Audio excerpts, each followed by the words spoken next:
Septimus, and this is John. We're with the Next Steps Mentorship Program. The Next Steps Mentorship Program, just a little bit of history on it. I originally started in Red Hook, New York. That's a community in Brooklyn. And Red Hook it's a community that there's a highway that runs through it that prevents people from being able to travel to certain areas. So what's happened over time is it became very poverty stricken and then it became very violent. So there are different needs for people in that area. I was working with an organization called the Center for Court Innovation, which is a New York State Unified Court System program. And One of our main focuses was how do we engage the youth in the New York City area and give them something better was really the idea. It was funded by the Department of Probation in New York. It was about $7 million for the program. And pretty much what they said was study this area, understand what the needs are of this area, develop a program that could teach them leadership, connect them to resources, teach them about their community, and strengthen them as an employee, a student, or an entrepreneur. So those are the parameters and the goals was to take the youth that, could end up on the wayside and make sure that they're not. And then also in doing that, we wanted to also engage the adults that are part of that community also, specifically targeting individuals that are more likely to become offenders and end up in jail. So the idea was you take people, you groom them, you align them with resources that are effective as to building their whatever their version of success is, and then as they grow, you give them opportunity if they're able to perform. That was the thing, is if they're able to show it, you give them the opportunity to then scale up within the program and bring other individuals up as well. I literally was just boots on the ground, walking the area, talking to people, having conversations with them, sharing my background with them, and just inviting them to come and interview for a mentor position. And then looking at certain youth, I was just talking to them the same way, telling them like, hey, listen, like I would go down to the basketball courts and just speak to the youth that were out there and say, hey, if you want to see yourself doing something better in your future, you want to, you need support in education, you're trying to get a job, whatever it is that you're trying to do, come have a conversation with me. I want to see if you could be a good fit for our program.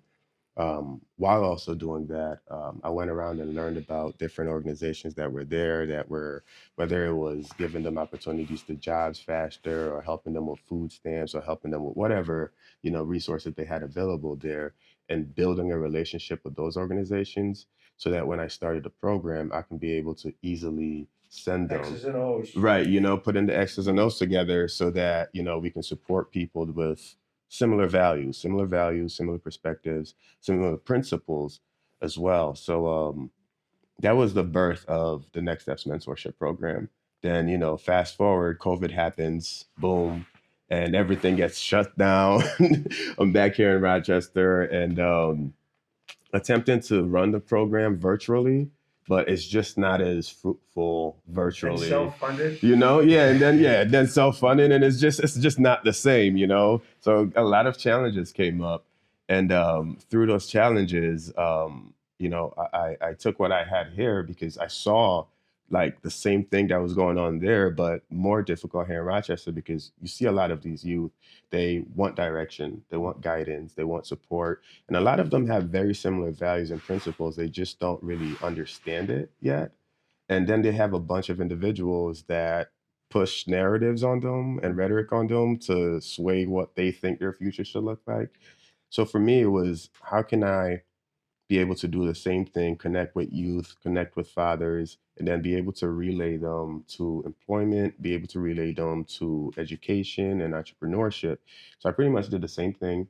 Um, God knows when I tell this story, it's like I don't know what I was thinking, but I just felt compelled. It was almost like I tell him all the time.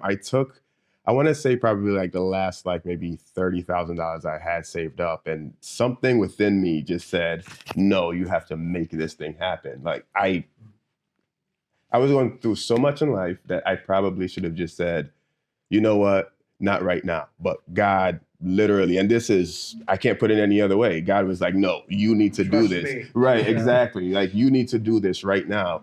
So just again, boots on the ground, looked for a space, realized that a lot of the youth, just through research, conversations, things like that, I realized like a lot of youth in Rochester were into entrepreneurship. They wanted jobs as well. They also wanted a space where we can meet and talk with one another. And I was able to secure a space on Monroe Ave where we opened a retail store there. And then also we had like clothing design and graphic design going on in there as well. And luckily, I had made some relationships throughout the country with individuals in the marketing field that also were like, hey, listen, we're doing tablets, we're doing phones, we're doing artificial intelligence, we're selling all these products. We can send you the training material. If they want a job, it's gonna be, it's gonna be commission.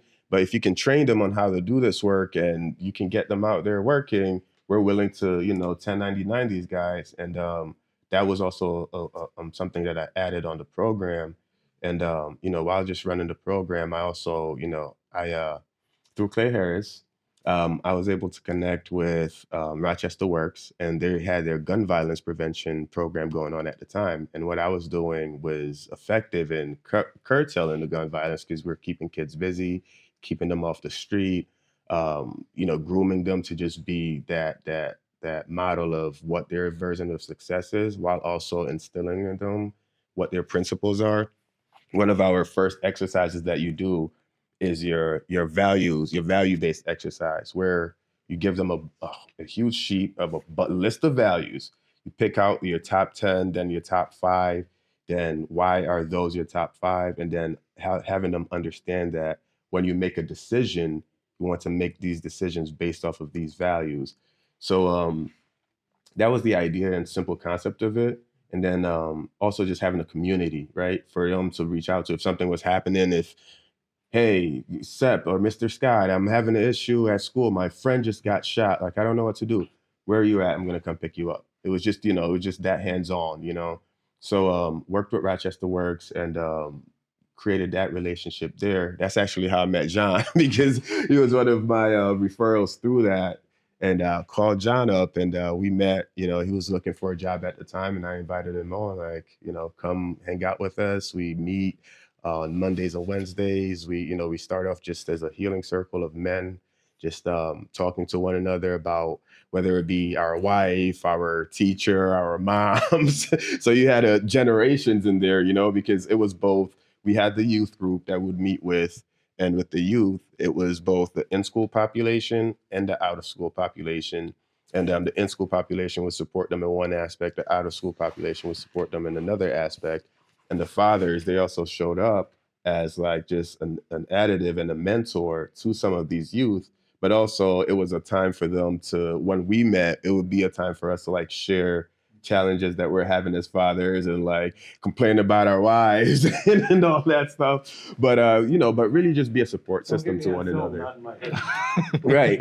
But really, just being a support system to one another while also relaying our resources to one another. So, just teaching each other about the simple basic principles of just being a professional, how to present, how to speak in certain situations, and just building that kind of those characteristics with the people that we come in contact with. And through that, we also in partner with other organizations throughout Rochester. We try to give our mentees a pathway to kind of, hey, like for instance, John, he just right off the bat, you could see that he had something in him that was different than just most. So from the get, I'm like, oh, this guy he's gonna end up being one of the leaders in our group, not just a mentee, but one of the leaders in our group. So through that, he's been, working with different parenting organizations and connecting him, with different, people in the community to kind of strengthen his portfolio. And would you like to just give maybe a little bit of perspective on what you've experienced? Yeah, I think what was it? I think it was like November of last year. Yeah. We first met. it was pretty cool to hear of a program that is focused on the community, because oftentimes you find that some of the services that are offered, people don't even know about. They don't recognize that the programs are there. So when I found out, my initial thought was to just go find a job, something to do at the moment. But when I got to know Seb, he introduced me to some of his friends of with the what's the name, PB&J, not PB&J, P&J P&J Consulting, Consulting, yeah. and it opened my eyes to all the possibilities that can come from this. Because at the time I was just looking for a job, just the next thing to do right now. But it allowed me to see that I can do more. I can be more.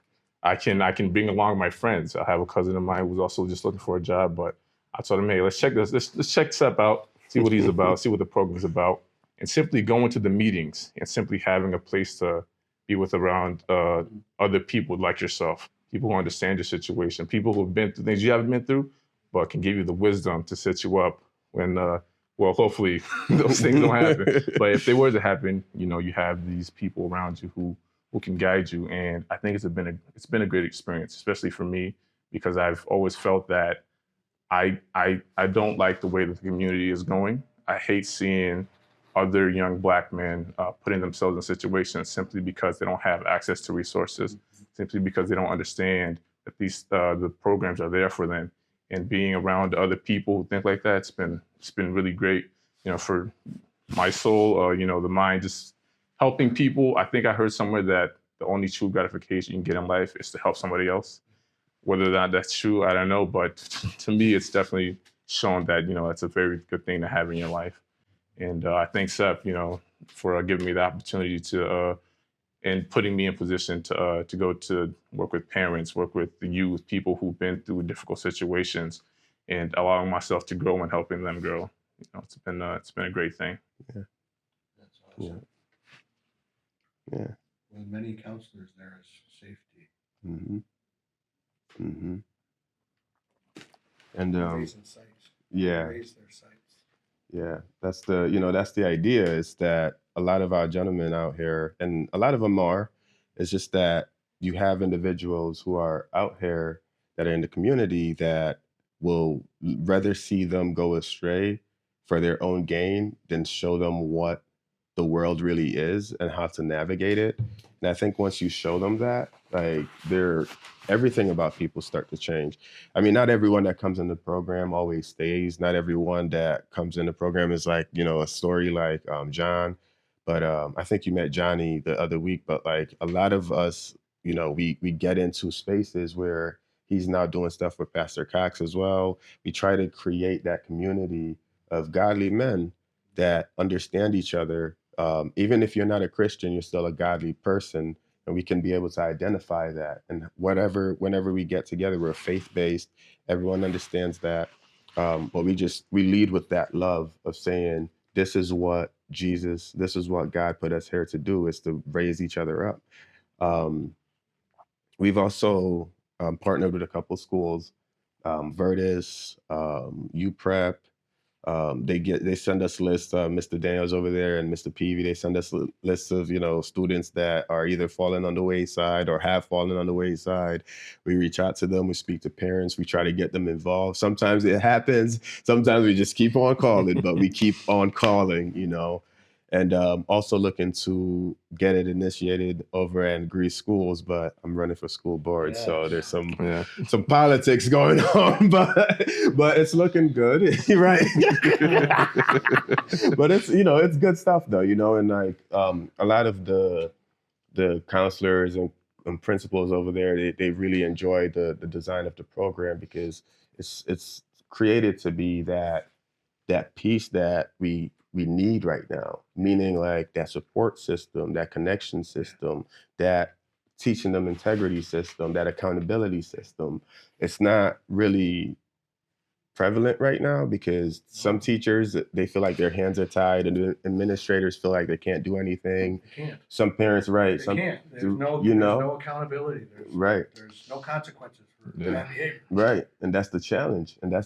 Because then you have some parents who unfortunately haven't learned how, or they didn't have the resources to know how to parent well, or some parents are just in dire situations, and some people just, they just need a little bit of help. So it's just, it's just about, and that's why we try to connect with both parents and the children as well, and then connecting them to ways how they can, increase whatever support systems they need to be able to effectively parent, and for the kids to really have that space to understand, like, hey, we get you're a kid, we get you want to do good, and also how can we educate you to let you know that not everyone that's in front of you that looks good and is telling you good stuff is going to, be good for you. But that's the idea of it. Yeah. What is your the age bracket of your target group? Like, Yeah. So it's 16 to 24, and then 25 to about 40, because we try to keep a fatherhood group and a youth group. Within the youth group, some again are out of school and some of them are in school. So how we engage with them can differ, but at times it's also similar, because a lot of those kids are only one step away or one wrong turn away from being, out of school. So it's really it's tough. It's tough, but it's just what we just try to identify and create the atmosphere for No, them. it's obvious that you've been running too long to be exhausting that 30 grand you put in. Right. Are you funded now? Is it Russell Works or something? Are you doing grants or? Yeah, we've gotten some assistance from ESL. We've applied for a few different grants through, I think it's Common Ground Health and another organization. We're still waiting to hear back, but we're still mostly just organic, boots on the ground. Whatever I can contribute, whatever my wife can contribute, whatever some other organizations are willing to pay our participants to attend. We just try to take it one brick at a time. So that's really where we're at. Hoping for more things to happen, but right now we can't stop doing the work. That's why we opened a new location down on East Main, on 1 Main Street, to meeting there. So we have a retail location, where we sell like African clothing and jewelry and other types of clothing, as well as offer those services through Which people. building is that? One East Main?